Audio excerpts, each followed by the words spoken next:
Guys, in this episode, we're going to be looking at my team for the 2022 AFL Supercoach season. Hope you enjoy.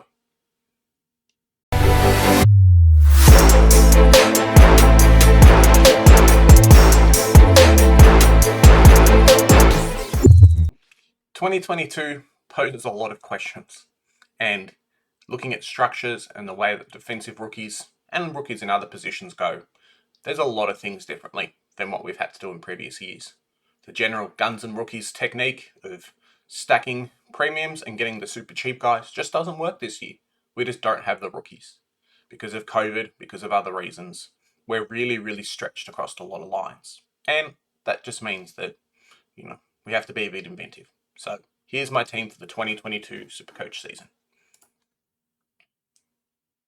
Starting from the back line, we've got Jack Crisp. Oy. If he can keep these mid-minutes up and keep the scoring up, he might even end up being D1. Next off, we've got Jordan Ridley. Now, the Ridley pick, I'm a little bit shaky on, but we'll just see how it goes. I do have some cash to potentially upgrade or downgrade, which is nice. This year I've actually got a decent amount of money in the bank, but we'll just wait and see how it goes. The Essendon backline's a little bit shaky for me.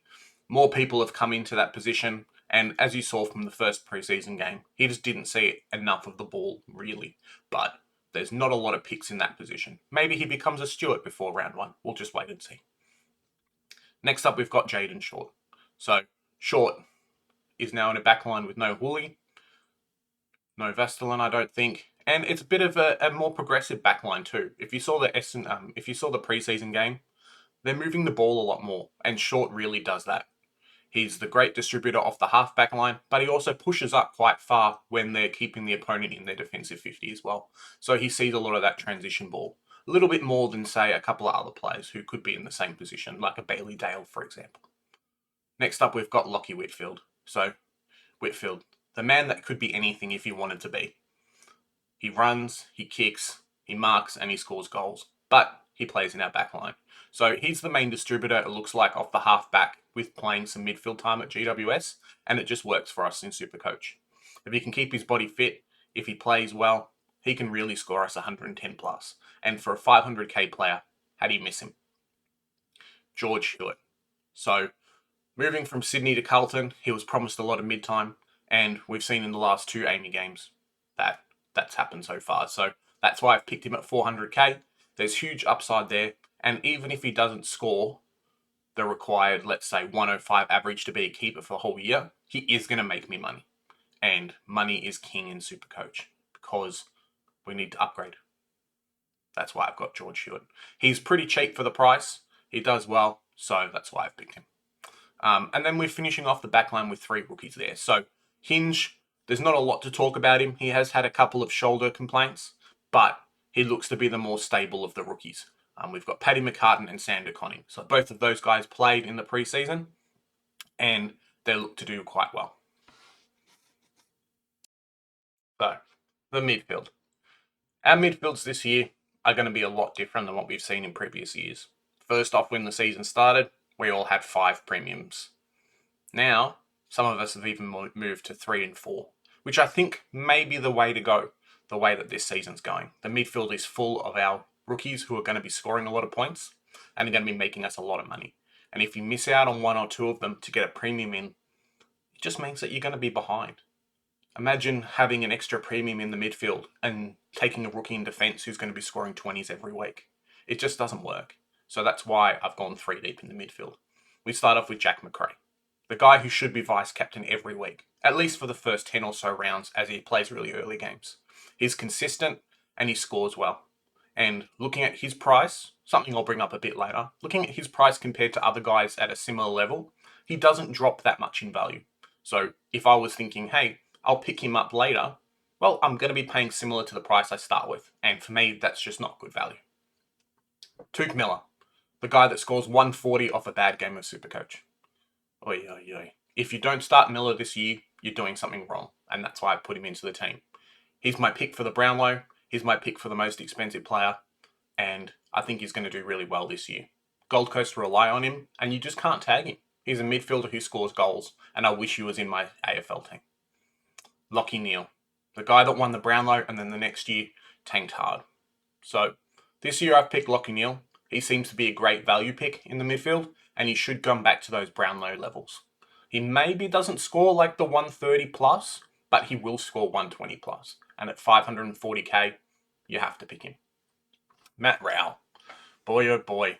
Who would have said, hey, Matt Rowell's going to be in something like 50% of teams come round one? Oh, but we've picked him. 2 really strong Amy games, I'm going to say preseason games, have kind of shown us, hey, Matt Rowell is definitely back, and he is the number 2 in that in that Gold Coast midfield. He's looking like he's really strong, and something that someone pointed to me yesterday was that he just doesn't have any strapping on his body like he did last year.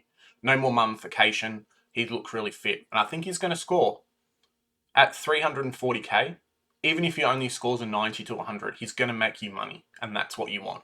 But if he scores a 110 plus, he could easily be a D, well, not D. He could easily be an M6, M9, or even an M8 keeper for the whole year. So we'll just wait and see what happens. But I think he's a really strong pick, and if you don't have him, you really need to rethink what you're doing. Jared Berry. So Berry did really well. For a guy that came off injury, for a guy that didn't play many games last year, and a premium that, he was basically premium price 2 years ago at just over 500k. I want him in my side. He looks like he gets everywhere, and when he doesn't, he puts himself in position to get the ball, and that's what we want from super coaches.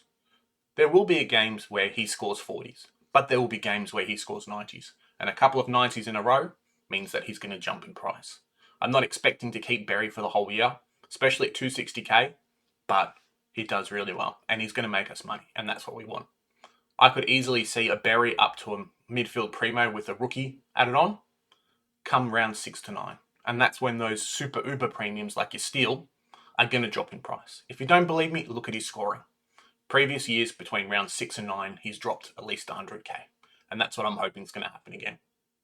These uber premiums, they're priced at such a high starting price that there's no way they're going to keep up that inflated 130 average.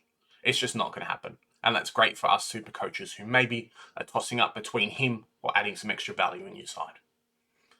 Jason Horne-Francis. So I've got the 3 must-have, I guess, really expensive rookies in the midfield. Horne-Francis, Dacos, and Ward. All 3 show why you should pick them in the preseason games. They're fast, they're agile, and they do the job. I think if you're only going to pick 2 or 3, so 2 out of the 3, I think you're going to really struggle in the cash gen. This year, we really just don't have the options. I think I can name maybe 15 rookies in total that have played this preseason. That's not even including guys who they played half a game. We just don't have the options. So you have to pay up for guys in the midfield this year. Or just guys in general. Previous years, we can get away with doing 13 or 14 premiums in your team with guns and rookie style. But this year, it's just not going to happen. I've got all 3 on field. I know I've spoken to some people and they do have 1 or 2 on the bench, but I think you're just going to miss out on the scoring too much. And having those guys on field means I'm taking a little bit of a hit in the midfield, but as you can see from my defense, I am stacking that position. So try and follow where the good rookies are means that having a few more of them on field means you can do quite well. And then you've got Stevens, McDonald, and Hugh. I'm going to say Hugh. I think his name's Howe, but I'm going to say Hugh. So it's basically midfield rookies is guys who can play. I'm not sold on McDonald. We'll just wait and see. He did play both preseason games, I think, but we'll just wait and see with what happens with him. Stevens looks to have a nice role at Sydney, so he should play. And then Howe's been, Howe now, Brown Cow. Howe's been named as in round 1, and he does quite well. Mature ager, I think, who scored 117 in the waffle, so he definitely can do it. In our rucks, so Sean Darcy was in my team for most of the year, most of the preseason, until every single week we hear about Sean Darcy's injury. This week, hey, I've gone and done my leg. I'm not playing. This week, I've missed training because I've hurt my hand. Hey, I'm going to only play half an Amy series because my tank's not there. He will score well this year, but I don't want to have the headache of having to worry about him being in my side every week, or having to get cover for him, or he takes a knock during a game, and because he's already half and half, they've rested him for a quarter. In Supercoach, headaches are not worth it, especially when you've got a guy called Max Gawn, and that's who I've picked. He should still be close to being the number 1 ruck. At least Hillong, him and Grundy are looking at 1 and 2, potentially with the Darcy as number 3. Even with Jackson taking ruck time, we saw in the preseason games, Gawn gets around the field. He takes intercepts, he kicks goals, takes marks, and he's used as a transition player along the ground. Similar to like a Goldstein a few years ago, he's really mobile, and that's something that he's actually worked on quite a lot in the pre-seasons. And it definitely shows. Melbourne want to give him the ball, and taking away a little bit of his ruck time means that, hey, he can actually do that a lot more around the ground than being stuck in the middle. And that's why I picked him. Grundy. He could be number 1 this year, but I think you have to pick him. Similar to a Gawn, he's mobile, he's active, he's used in transition a lot. Maybe he doesn't kick as many goals, but that's because he doesn't see the forward line as much as what Gawn does. Collingwood don't generally have that second ruckman that's capable. I know they've got Darcy Cameron. I know they've brought a couple of other players in, but I think that's an area that they're really still lacking. And that means that Grundy gets used a lot in the contest, which for Supercoach is fantastic. So that's why we've got him. Currently got Jack Hayes as my R3. I've spoken to a couple of people about running a loophole player in this position. Hayes may become that player, just innately. He misses a few games, that kind of thing. But cash gen is king this year, so you've got to have someone that plays. The DPP is really nice, and I truly, I don't think Ryder's going to play that much this year. So if he lines up against Marshall, it could be Flynn from 2 years ago. Cheeky gets to 300 points or 300k, and we're golden. If you had a look at my team at the start of the preseason, I stacked a lot of my forward line, and now we just can't do that. The value's there for the position, but similar to last year, the mid prices are there, and they're the ones that are really going to keep up your scoring and are really, really going to keep up your price gen and your cash gen in your team. So you've got your keepers like Dunkley, Butters, and Canelio. Some people are saying Canelio is going to end up being a keeper for the whole year. We'll just wait and see. But he will make 200k plus, and that's what I want from him. Maybe we offload him at the end of the season. Maybe we do that in the buy rounds. We just have to wait and see. But he's going to score well every week. And as an F3, he's pretty much locked in my side there. The other 3 positions are a bit shaky. We've got Will Brodie. We've got Mitch McGovern, who are coming off, I guess, differences in their preseason, but also differences in the year previously. So Brodie's got, come over from Gold Coast. They basically offloaded him with pick 19 to get rid of his salary cap. And I guess to get rid of the player as well. He can score well like we've seen in the Amy games, but he's playing with limited time on ground. Is that a good thing? If he plays more time on ground, does he score more? Maybe. Is Fife coming back and Mundy coming back, and Fife basically said, I'm no longer playing forward, I'm playing midfield? Does that affect him? Probably. And that's the reason why I haven't picked him in my side. I do have the cash to bring him in, moving a couple of people around, but I think the risk for reward there is too low for me. I don't want to have a guy who's 250k on my bench, or 220k in Brodie's case, on my bench, who's not going to be playing, who maybe comes in as an emergency.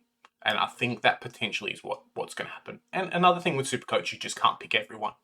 So that's why I haven't got him. Similar to McGovern, we just had news that Sam Doherty's coming back. He did really well in a preseason game without Wiedering. Maybe Carlton moves their people around so Mitch McGovern does really well. I'm not sure. But we can't pick everybody. And that's why I've picked Tristan Xerri. He's looking like he's going to be taking a lot of ruck time at North. He's super mobile now, has busted his gut in the preseason games. And I think Noble's going to give him every chance to succeed. He doesn't have to be a keeper for the whole year, but it looks like he will play the first 8 or so games. CCJ's come into the side, but he doesn't fill the required ruck role that we have at North. And I think he might even become more of an R1 at North. And Goldie rotates in that position and plays a bit of forward. Because it's really hard to knock him out of a marking contest. If you've ever watched Goldie in the forward line, when he gets the ball down there, he gets the ball down there. And I think Noble knows that too. We've got Josh Rochelle coming up at F5. But he scored three goals in the last 2 preseason games. He looks fit. And some people on Facebook and Twitter and even on the radio are basically saying he's in Adelaide's top 5 players already. So that's what we want from Supercoach. There's not a lot of options down there, and Rosselli seems to be the biggest lock out of the rookies. We've got Cade Baldwin there at F6. He may swap out with Durden. When I pressed optimize it, move them because Supercoach thinks Durden's still injured. But Baldwin's basically locked down the forward position at Essendon. No more Harry Jones, which really, really helps, not his scoring, but his job security. And I think even with Harry Jones coming back, you're not going to see a lot of him moving around or him being dropped. They really, really suffered last year not having that second tall in the forward line with Danaher leaving. Peter Wright did come in, but I think they're really looking for that third tall mobile player. And Cade Baldwin really, really surprised a lot of people. Yeah, that's why I've got him in my team. Corey Durden kicked 2 in basically a quarter. We're picking him. Carlton love him as that forward pocket Eddie Betts style player, which is what they really need this year. And Nick Martin, so we've got him in there as well. Good playing rookie. He should score well if named. So that's my team for this year, guys. What do you guys think? Let me know in the comments section. Post in there what you guys are picking and any conversation points you've got going. I've got a couple of cool videos coming up, and I'll see you guys in the next time. Bye.